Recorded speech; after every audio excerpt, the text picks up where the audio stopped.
Sudan में जो हो रहा है उसकी ताज़ा जानकारियों के साथ मैं आपके सामने आया हूं। सूडान की जानकारी इकट्ठा करना काफ़ी मुश्किल है क्योंकि वहां ऐसे पत्रकार काम नहीं कर सकते जैसे और जगह कर सकते हैं। गाज़ा से भी बदतर हालात आप कह सकते हैं सूडान के हैं। सूडान से जो तस्वीरें आ रही हैं वो कई दिन के बाद निकल के आ रही हैं, लेकिन आइए जो कुछ खबरें मेरे पास हैं वो बिल्कुल ताज़ा हैं और आपको सूडान का तमाम ताज़ा मंजर बता देता हूं। लास्ट एपिसोड में हमने आपको सूडान के अपडेट में बताया था कि यूएई को जिस तरह से टारगेट किया गया और यूएई को यानी एकदम राजा की जान तोते में ना, तो ऐसे ही आरएसएफ की जान यूएई में है क्योंकि यूएई फंड कर रहा है, यूएई पैसा दे रहा है। जब यूरोप में और धीरे धीरे इधर एशिया में भी यूएई नंगा हो गया तो यूएई ने कंफर्म कर लिया, मान लिया, कबूल कर लिया कि उनसे गलती हुई है। उन्होंने गलत लोगों को सपोर्ट किया और सूडान के हालात ऐसे हुए। अब आज ताज़ा अपडेट क्या है?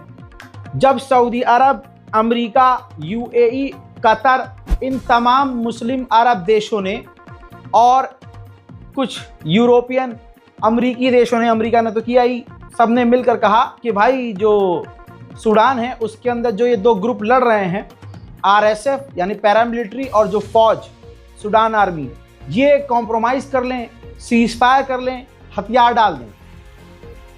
तो आरएसएफ तुरंत राज़ी हो गया। रिपोर्ट आपकी स्क्रीन पर मौजूद है।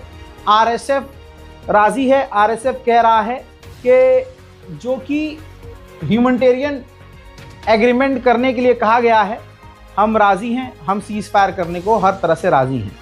अब सवाल ये है कि भाई जो सबसे बड़ा आतंक फैलाया है जिसने आरएसएफ ने सूडान के अंदर जो नरसंहार किया है, वो तुरंत राज़ी कैसे हो गया?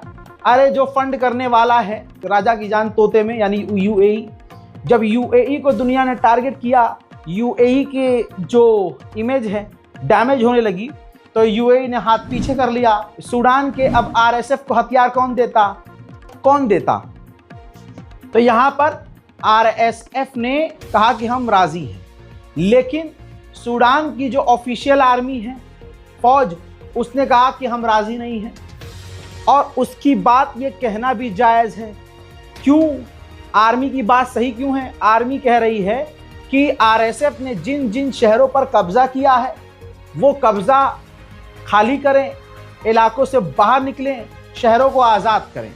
जायज़ डिमांड है। अब इसी बात पर आकर बात अटक गई है। आरएसएफ दूसरों के कहने पर जो राज़ी हुआ है वो राज़ी तो हो गया, लेकिन इलाके छोड़ने को राज़ी नहीं है। इस मुद्दे पर आकर दोनों के बीच बात अटक गई है। अब दोस्तों ऐसा मत सोचिएगा यूएई ने गलती मान ली तो यूएई पीछे हट गया, नहीं। यूएई के ऊपर जब इन्वेस्टिगेशन की गई, और ये इंटरनेशनल इन्वेस्टिगेशन है, ओपन इन्वेस्टिगेशन है, रिपोर्ट ये है कि यूएई की कंपनियां और यूएई के जो मालदार लोग हैं जिनका काम सोने से चलता है, सूडान का सोना कौड़ी के दाम खरीदते हैं, ऐसी बड़ी बड़ी कंपनियां जिनका यूएई की सरकार से लिंक है, वो यूएई की कंपनियां प्राइवेट लड़ाकों को हायर कर रही हैं ताकि सूडान के अंदर आरएसएफ को और मजबूत किया जा सके। तो खेल अभी लंबा है। यूएई ने सूडान में मुसलमानों का ही नरसंहार करवाया है।